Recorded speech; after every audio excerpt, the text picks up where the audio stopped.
Ed and Lorraine Warren lived through decades shaped by long nights, steady travel, and a non-stop stream of calls from families who felt scared inside their own homes, and their story begins with childhoods marked by moments they never forgot. Ed grew up inside a house filled with loud knocks from hollow corners, sudden cold bursts during quiet hours, and shadows that moved across walls without clear origin. These moments shaped him early. He entered adulthood with a steady interest in anything linked to haunted houses, first as memories, then as a subject of focus during his time in the Navy, and later as a painter who turned reports of haunted locations into artwork. Lorraine grew up with a strong sense of detail, saying she saw faint outlines around people and heard voices during moments of complete silence. She learned to trust these signals because they stayed with her throughout her life. When the two met, they blended their experiences, their strengths, and their interest in families who struggled with confusion and fear. Their marriage created a stable foundation for everything they later built. This foundation allowed them to face intense pressure, long travel schedules, and the growing responsibility of helping households who felt overwhelmed. Their work began with small steps that grew into the system they became known for. Ed painted homes rumored to hold reports of activity.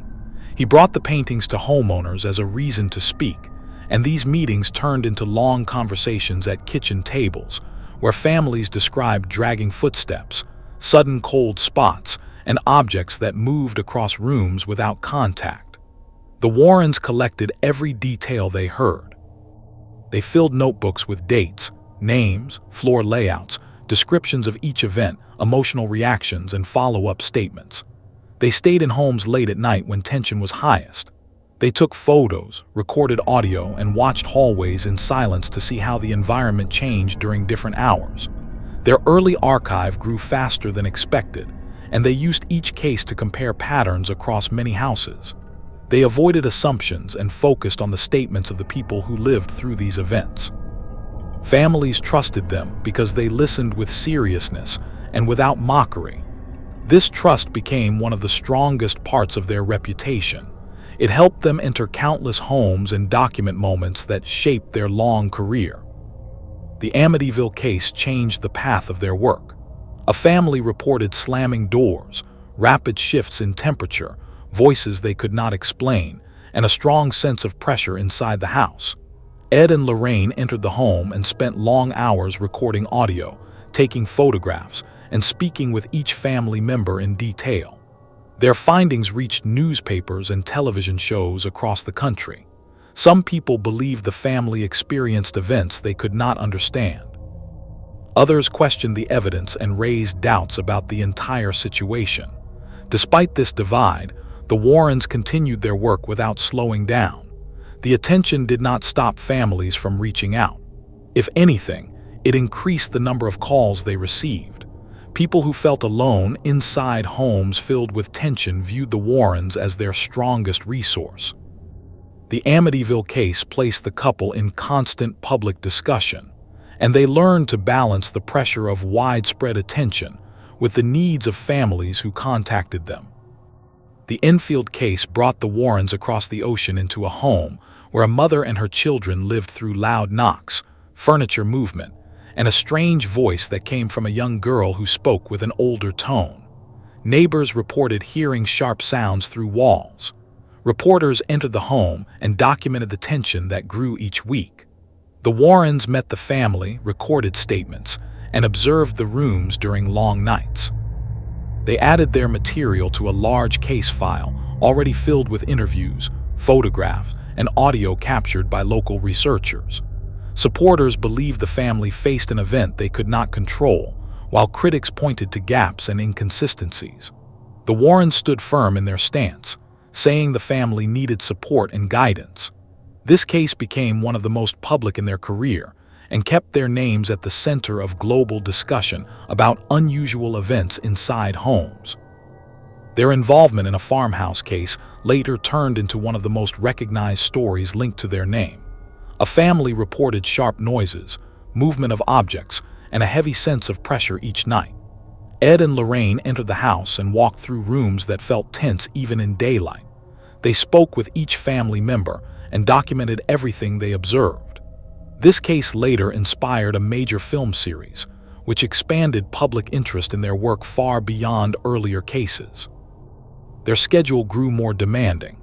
People across many states contacted them, asking for help with noises, shadows, strange pressure inside bedrooms, and objects that shifted locations overnight. The Warrens traveled to each home, gathering notes and removing objects that families believed contributed to the tension inside their houses. This led to an accumulation of items that formed the beginnings of the Warren Occult Museum. The museum grew into a dense archive of decades of cases. It held dolls, statues, boxes, masks, clothing, and many other items removed from homes. Each object came with a report, witness statements, and dates linked to the events. Visitors walked through narrow halls filled with display cases, and many described a strong sense of pressure in certain rooms. The museum served as a physical record of the Warrens' long career. It also became a major center for lectures, guided tour, and meetings with researchers who wanted to study the large archive of case material.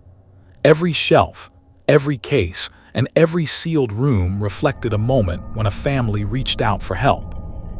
Throughout their career, Ed and Lorraine formed a balanced partnership. Ed focused on interviews, photography, direct observation during tense nights, and structural study of each house. Lorraine focused on reading emotional patterns, watching subtle details, and supporting families during high-stress moments. This teamwork helped them manage long travel schedules and complex cases. They handled thousands of statements from frightened families and stored everything inside a growing archive. Their work shaped public understanding of haunted house reports for more than 5 decades. When Ed passed away, Lorraine continued working. She spoke at events, guided researchers through the museum, and took part in new investigations. She protected the archive of their life's work, and she kept their mission active until her death. After both passed away, their collection, their writings, and their recorded investigations remained as one of the most extensive archives of its kind, studied by supporters, questioned by critics, and discussed in documentaries, books, and films. The Warrens continue to generate strong reactions long after their deaths. Supporters point to their decades of service to families in distress. Critics point to inconsistencies and gaps in evidence. Yet both sides return to their story because the Warrens shaped public interest in haunted house reports in a way few others ever reached. Their story reflects two people who spent their lives traveling from one troubled home to another, listening to people who felt scared, recording details with sharp focus, and protecting large files of notes, tapes, and items. Their work influenced countless investigators, inspired many films, and shaped public awareness of cases that still cause debate today.